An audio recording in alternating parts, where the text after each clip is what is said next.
کہ اس سے دل لرز جائیں گے۔ جب ہم مفسرین کی طرف جاتی ہیں تو وہ اس آواز سے، یہ جو صاخہ یہاں پر کہا گیا، اس سے مفسرین مراد لیتے ہیں جو دوسرا سور پھونکا جائے گا۔ ایک تو وقوع قیامت کا ہے نا، کہ جب قیامت برپا ہوگی، قیامت برپا ہونے کے بعد ایک سور پھونکا جائے گا اور تمام اپنی قبروں کے اندر سے زندہ ہو جائیں گے۔ ایک سور پھونکا جائے گا جب قیامت برپا ہوگی، اور دوسرا سور پھونکا جائے گا جب یہ سب قبروں سے اٹھیں گے۔ تو یہ اس دوسرے سور کی بات ہے کہ یہ سور جب پھونکا جائے گا تو وہ اس قدر شدید ہوگا کہ کانوں کو بہرا کر دینے والا، اور جس سے کان پھٹ جائیں گے۔ اتنی شدید اور ہیبت ناک آواز ہوگی، اور یہ اتنی ہیبت ناک آواز ہوگی کہ زندوں کا مرنا تو درکنار، جو مردہ ہوں گے وہ اس ہیبت ناک آواز سے زندہ ہو جائیں گے۔ یعنی یہ دوسرے سور پھونکنے کی بات کی جا رہی ہے۔ اور جب وہ زندہ ہو جائیں گے تو پھر کیا ہوگا؟ ظاہر ہے وہ اپنی قبروں سے نکلیں گے اور میدان حشر کی طرف چلیں گے، گروہ در گروہ چلیں گے، اس کا بیان پہلے آ چکا ہے۔ جب وہ زندہ ہو کر میدان حشر کی طرف چلیں گے تو اب میدان حشر کیسا ہوگا، حشر کے احوال کیا ہوں گے، حشر کے دن پیش کیا آئے گا معاملہ، یہ ساری چیزیں خود بخود انسان کے ذہن میں سوال پیدا ہوتے ہیں۔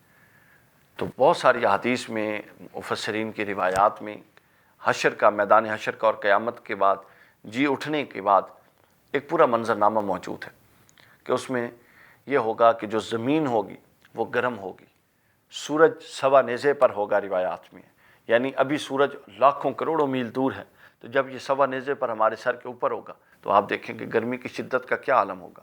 زمین تانبے کی طرح تپ رہی ہوگی، ہر شخص پسینے سے شرابور، اور کئی تو اپنے پسینے میں ڈوب رہے ہوں گے، یہ حال ہوگا۔ ہر کسی کے دل دہل رہا ہوگا، ہر کوئی اپنی جواب دہی کی کیفیت سے نبرد آزما ہونے میں مصروف ہوگا، اور اسی ڈر اور خوف میں مبتلا ہوگا کہ آج اس کو اپنے سارے کیے کا جواب دینا ہے۔ آگے جو منظر بیان کیا جا رہا ہے کہ وہ چند رشتے بیان کیے گئے ہیں جو دنیا میں ایک دوسرے کے ساتھ جڑے ہوتے ہیں اور مضبوطی کی علامت ہوتی ہیں۔ مثلا بہن بھائیوں کا رشتہ، بھائی بھائی کا رشتہ، باپ بیٹے کا رشتہ، ماں بیٹے کا رشتہ، ماں باپ کے ساتھ جو بچوں کا محبت کا رشتہ ہوتا ہے، شوہر کا بیوی کے ساتھ جو محبت کا تعلق کا رشتہ ہوتا ہے، یہ تمام رشتے اس کے اندر باقاعدہ اللہ نے بیان فرمائے، اور فرمایا کہ وہ ایسا دہشتناک دن ہوگا اور ایسا خوفناک دن ہوگا کہ رشتوں کی پہچان کے باوجود کوئی ایک دوسرے کے قریب نہیں آئے گا، بلکہ ایک دوسرے سے دور بھاگیں گے۔ فرمایا یوم یفر المرء من اخیہ، یہ وہ دن ہوگا جس دن بھائی اپنے سگے بھائی سے دور بھاگے گا۔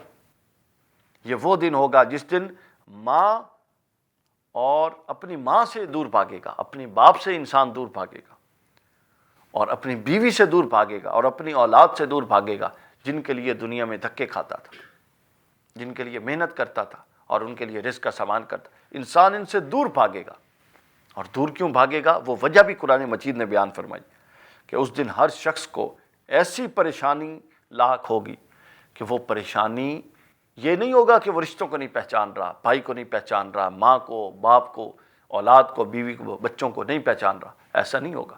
وہ پہچان رہا ہوگا، مگر اس کے باوجود اس کو ایسی پریشانی لاحق ہوگی کہ وہ پریشانی اس کو مجبور کر دے گی کہ وہ سب سے دور بھاگے۔ اور پیارے بچوں، وہ پریشانی پتہ ہے کیا ہوگی؟ وہ پریشانی ہوگی جواب دہی کی، نامہ اعمال کی، کہ یہ جو زندگی جو موجود جس کو ہم گزار رہے ہیں، یہ کس طرح گزارا کرتے تھے؟ اس کے اندر اللہ کے حکم کی کتنی پاسداریاں تھیں؟ اس کے اندر جن چیزوں سے اللہ نے روکا ان سے ہم کتنے رک کے رہے؟ اس کے اندر جن چیزوں کو کرنے کا اللہ تعالیٰ نے حکم دیا اس کو ہم کس حد تک کرتے رہے؟ خود کتنی تکلیف برداشت کرتے رہے اللہ کے احکام پر عمل کرنے میں؟ یہ چیزیں ہماری آخرت متعین کریں گی۔ ہماری ترجیح کیا تھی اس زندگی میں؟ کیا یہ زندگی ترجیح تھی یا آخرت کی زندگی ترجیح تھی؟ اپنی مرضی ترجیح تھی یا اللہ کی رضا ترجیح تھی؟ یہ وہ منظر نامہ ہے جو ان آیات میں پیش کیا گیا ہے۔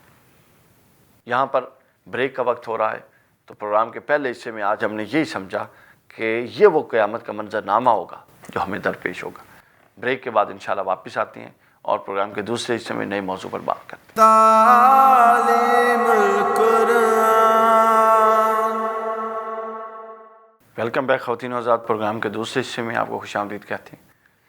آپ کے علم میں ہے کہ پروگرام کے دوسرے حصے میں ہم جو اسلام کی معاشرتی قدریں ہیں جس سے معاشرہ، باہمی رویے، باہمی تعلقات، روابط معاشرتی سطح پہ اچھے فروغ پاتے ہیں، ان اسلامی قدروں پر ہم بات کرتے ہیں۔ آج ہم جس پر بات کریں گے وہ ہے وعدہ اور وعدے کی پاسداری۔ یہ ایک اہم ترین چیز ہے اپنے معاشرتی نظام اور ڈھانچے کو قائم رکھنے میں، حکومتی سطح پر بھی، خاندانی سطح پر بھی، اور نجی اور ذاتی سطح پر بھی۔ اسی سے انسان کی شخصیت کا وقار بحال رہتا ہے کہ جو آپ وعدہ کریں، جو آپ کی زبان سے نکلے، اس کی آپ پوری کامل پاسداری کریں، اور جو آپ کہیں وہ پھر کر کے دکھائیں۔ حضور تاجدار کائنات صلی اللہ علیہ وآلہ وسلم نے فرمایا، لا دین لمن لا عہد لہ، کہ جس شخص کا عہد نہیں، یعنی جو عہد کی پاسداری نہیں کرتا، اس کا دین نہیں، یعنی دین کے معاملے بھی اس کا اعتبار نہیں، جو وعدے کا پاسدار نہیں۔ اس حد تک فرما دیا۔ وعدہ جو ہے عام طور پہ ہم بڑا لائٹ لے لیتے ہیں، وہ کوئی بات نہیں، مذاق میں کر دیا تھا، تو وعدہ مذاق میں نہیں ہوتا۔ وعدہ جب ہوتا ہے تو تب ہوتا ہے، مذاق میں کریں یا ناراضگی اور غصے میں کریں، وعدہ ہو جاتا ہے۔ وعدے کے 4 قسمیں ہوتی ہیں، اور ہمیں ہر قسم کا لحاظ رکھنا ہے، اور ہم ہر قسم پر عمل کرنے کے پابند ہیں۔ پہلی قسم وعدے کی وہ ہے جو ہم دوسروں کے ساتھ قول و قرار کرتے ہیں، وعدہ کرتے ہیں باقاعدہ، جی میں وعدہ کرتا ہوں کہ میں آپ کے ساتھ یہ کام کروں گا، آپ کا فلاں کام کروں گا۔ یہ کام بھی ہم پر لازم ہوتا ہے اور ہم اس وعدے کے پابند ہوتے ہیں۔ اور اگر ہم وعدے کے پابند نہیں ہوتے تو وعدے کی خلاف ورزی منافق کی علامات میں سے، کہ حضور صلی اللہ علیہ وسلم نے منافق کی جو علامات بیان کی، اس میں سے ایک یہ ہے کہ منافق جب وعدہ کرتا ہے تو وہ وعدہ خلافی کرتا ہے، اس کو پورا نہیں کرتا۔ تو لہٰذا جو ہم عمومی وعدے جو دوسروں سے کریں گے اس کو ہم پورا کرنے کے پابند ہیں۔ یہ ہے وعدے کی پہلی قسم۔ وعدے کی دوسری قسم وہ وعدے ہیں جو انسان نے اللہ کے ساتھ کیے اور کیا ہوا ہے، اور وہ وعدہ کیا ہے کہ میں تیری ربوبیت کا قائل رہوں گا، عہد الست جس کو کہتے ہیں۔ سورہ اعراف میں ذکر ہے کہ اس دنیا کے بننے سے پہلے تمام ارواح جو ہماری روح ہے ہمارے جسم میں، ان ارواح کو اللہ نے اکٹھا کیا اور ان سے عہد لیا اور ان کو پوچھا کہ کیا میں تمہارا رب نہیں ہوں؟ سب نے کہا تو ہمارا رب ہے، وعدہ کیا۔ تو وہ ہم وعدہ کر چکے ہیں کہ اے اللہ ہم صرف، اور پھر قرآن مجید میں بطور مسلمان بھی وعدہ کر چکے ہیں کہ ایاک نعبد و ایاک نستعین، اے باری تعالیٰ ہم صرف اور صرف تیری ہی عبادت کریں گے، شرک نہیں کریں گے تیرے ساتھ، ہمیشہ تیری اطاعت کریں گے، تیرے ہر حکم پر سر تسلیم خم کریں گے، تیرے محبوب علیہ السلام کے ہر حکم پر سر جھکا دیں گے، اپنی خواہش اپنے ارادے کو ترک کر دیں گے، اس کو اہمیت نہیں دیں گے۔ یہ وعدہ ہے جو ہم نے اللہ سے کیا ہوا ہے، اطاعت کا وعدہ، عبادت کا وعدہ، اطاعت گزاری کا وعدہ، ہمیشہ اللہ کا متبع اور اللہ کا مطیع رہنے کا وعدہ، اللہ کے رسول کی تابع داری کا وعدہ، اللہ کے رسول کی اطاعت گزاری کا وعدہ۔ چونکہ اللہ کی اطاعت اس کے رسول کی اطاعت ایک ہے، فرق نہیں ہے۔ نافرمانی بھی جو رسول کی ہے وہی اللہ کی ہے، اطاعت بھی جو رسول کی ہے وہی اللہ کی۔ تو ہم اللہ اور اس کے رسول کی اطاعت کی پابند ہیں، اس کا ہم بطور مسلمان بھی وعدہ کر چکے ہیں، چونکہ اسلام اور کلمہ طیبہ کا اقرار خود ایک وعدہ ہے، اور ہم عہد الست میں بھی وعدہ کر چکے ہیں۔ تو یہ دوسرا وعدہ ہے جس کی ہم نے پاسداری کرنی ہے، اور یہ اتنا اہم وعدہ ہے کہ اس وعدے کی یاد دہانی کا اللہ نے ایک پورا نظام بنا دیا۔ انبیاء آ رہے ہیں، کتابیں نازل ہو رہی، انبیاء کے پیغام پہنچ رہے، انبیاء کی یاد دہانی کرا رہے کہ اے بندے تو وعدہ کر کے آیا تھا اللہ سے عالم ارواح میں کہ تو صرف اس کی عبادت کرے گا، میں یاد کروانے آیا ہوں، خبردار اس سے نہ بھولنا، اس کو بھولے گا تو جہنم اور آگ میں جائے گا۔ یہ اتنا اہم وعدہ، اور پھر وہ سلسلہ نبوت حضور تاجدار کائنات صلی اللہ علیہ وسلم پر ختم ہو گیا۔ اس کے بعد پھر ائمہ، محدثین، مجتہدین، اور ہر صدی میں پھر ایک مجدد آ کے ان وعدوں کی جو حضور صلی اللہ علیہ وسلم نے جو شریعت دی، انہی کے احکام کا احیاء نئے سرے سے کرتے ہیں۔ یوں یہ پورا سلسلہ رکھا گیا اس وعدے کی پاسداری کی یاد دہانی کا، چونکہ وہ وعدہ ایسا ہے کہ اگر وہ وعدہ پورا ہوا، ایفا ہوا تو ہم بچیں گے، اگر وہ نہیں ہوا تو پھر ہم نہیں بچیں گے، ہم سخت گرفت میں ہیں۔ تیسرے وعدے کی قسم ہے کہ جو مسلمان قومیں دوسری مسلمان قوموں سے کرتی ہیں۔ قرآن مجید میں ایسے کئی وعدوں کا ذکر ہے، احادیث میں ذکر ہے۔ حضور علیہ السلام کی سیرت مبارکہ دیکھیں، آپ جب مدینہ تشریف لائے تو آپ نے یہودیوں سے، عیسائیوں سے، نصارہ سے وعدے کیے، یعنی معاہدے کیے۔ وہ وعدہ ایک معاہدے کی شکل ہے، اجتماعی پرومس۔ کانٹریکٹ اجتماعی جو کلیکٹیو کانٹریکٹ ہو جاتا ہے کہ جب فلاں واقعہ ہوگا تو تم ہماری مدد کرو گے، ہم تمہاری مدد کریں گے، مدینہ پر کسی نے حملہ کر لیا تو ہم ایک دوسرے کی مدد، یہ اجتماعی معاہدے ہو گئے۔ ان کی پاسداری کرنا بھی لازم ہے اور واجب ہے، یہ بھی معاہدے کی وعدے کی ایک قسم ہے۔ یہ نہیں کہہ سکتے کہ وہ تو کافر ہے، وہ تو غیر مسلم ہے، جی وہ تو عیسائی ہے، وہ تو یہودی ہے، نہیں نہیں نہیں۔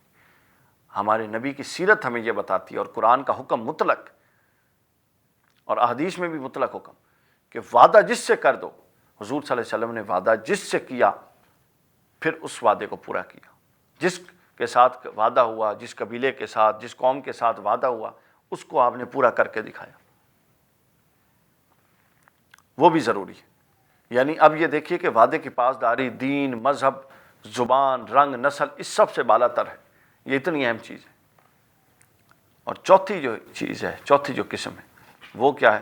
معاہدے کی وہ قسم ہے جسے فطری معاہدہ کہتے ہیں، جو انڈرسٹوڈ چیزیں ہیں، کچھ ہماری کمٹمنٹس ہیں، مثلا ماں باپ کے جو ہم پر حقوق ہیں وہ بھی معاہدے کی ایک شکل ہے، وہ اللہ نے ہم پر لازم کر دیا اور بتا دیا قرآن میں۔ بیوی کے جو شوہر پر اور شوہر کے جو بیوی پر حقوق ہیں اللہ تعالیٰ نے بتا دیا، انڈرسٹوڈ۔ باپ کے جو فرائض ہیں اولاد کے حوالے سے حقوق، اور اولاد کے جو حقوق ہیں باپ کے حوالے سے، یہ انڈرسٹوڈ ہیں، بتا دیا۔ جتنے رشتہ داریوں کے یہ حقوق اور فرائض بنتے ہیں یہ بھی معاہدوں کی ایک قسم ہے، اور ان پر بھی عمل کرنا عین معاہدے کی پاسداری ہے، اور ان کو توڑنا اسی طرح جس طرح عہد اور معاہدے کو توڑا جاتا ہے۔ چونکہ ماں باپ سے متعلق واضح حکم ہے کہ ان کی فرما برداری کی جائے، ان کو جب وہ بوڑھے ہو جائیں ان کی مدد کی جائے، ان کی خدمت خاطر کی جائے، وہ بیمار ہوں ان کی تیمارداری کی جائے، ان پر خرچ کیا جائے۔ اسی طرح بیوی بچوں سے متعلق حکم ہے، اسی طرح بھائی آپس میں، دوستوں سے متعلق، یعنی درجہ بدرجہ یہ ہر چیز ہے۔ تو یہ ایک پورا تصور ہے وعدہ، جو یہ حضور نے فرمایا نا، لا دین لمن لا عہد لہ، کیونکہ جو وعدہ کرتا ہے اس کی زبان، وہ اپنی زبان دیتا ہے نا، بیسیکلی وعدہ کر کے اپنی زبان دیتا ہے، تو اسی زبان اور انہی الفاظ کے ذریعے بعد میں لوگ اس کی شخصیت کا وزن جانچتے ہیں کہ یہ اپنی کہی ہوئی بات پر کتنا پابند ہے، کہ ہم جو کہیں پھر ہم اس پر ڈٹ جائیں، پھر ہم اس پر پوری پابندی اور پوری پاسداری کریں، پھر ہم اس سے رائے فرار اختیار نہ کریں، تاکہ ہماری شخصیت کا وقت اللہ کی ذات، اللہ کا رسول ہمیں ایک عزت دار مسلمان اور ایک اپنا ذمہ دار ہستی دیکھنا چاہتا ہے۔ یہ اس سے کیا ہوگا؟ یہ چونکہ معاشرتی قدر کی بات ہے وعدہ، تو اس سے کیا ہوگا کہ جب یہ لوگوں میں یہ معروف ہوگا کہ یہ بندہ جو کہتا ہے وہ کرتا ہے، جو وعدہ کرتا ہے اس کو پورا کرتا ہے، پھر وہ جو وعدہ کیا گیا ہے اور جو وعدہ پورا کرتا ہے ہمیشہ، اس کی جو معاشرے میں عزت ہوگی، اس کے بارے میں جو رائے قائم ہوگی، وہ اس شخص کی نسبت بالکل مختلف ہوگی جو اپنی بات سے پھر جاتا ہے اور وعدوں پر قائم نہیں رہتا۔ خاندان میں، گھر میں، کالج، سکولز میں، یونیورسٹیوں میں، کہیں معاشرتی جو گیدرنگز ہوتی ہیں، ان میں جتنی اہمیت اس بندے کو اللہ کی ذات کی طرف سے پذیرائی ملتی ہے جو وعدے کا پاسدار ہے، وہ دوسرے کو نہیں ملتی۔